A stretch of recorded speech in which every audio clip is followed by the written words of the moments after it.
Hey everyone, this is Hannah with the Greenshades software tax team. Today I'm going to be sharing with you 15 tips and tricks for your year-end filing.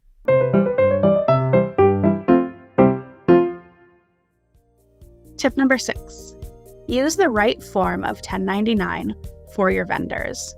The two most common types of 1099 are the 1099 NEC and 1099 MISC.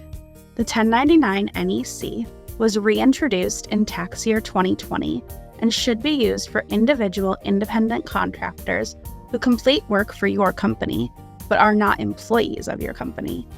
You may also need to issue 1099 MISC to certain non-employees who have received income from your organization.